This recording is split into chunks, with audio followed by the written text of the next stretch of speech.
So, ay, madalas yung ano. So, luluto tayo ng ang burner natin. Ang bango. Diba?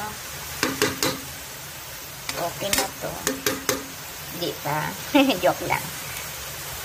Ang bango-bango talaga. Pagka yung hipon talaga ay sinawag mo siya sa sayote. Then, pag ginisa mo, lalagyan mo siya ng patis.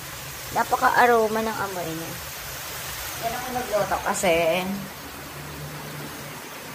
nababagalan ako ng apoy dyan. Kaya sabi ko dito na ako. Kasi dito malakas ang apoy.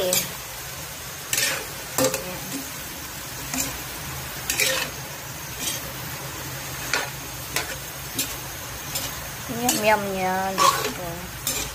Yan ang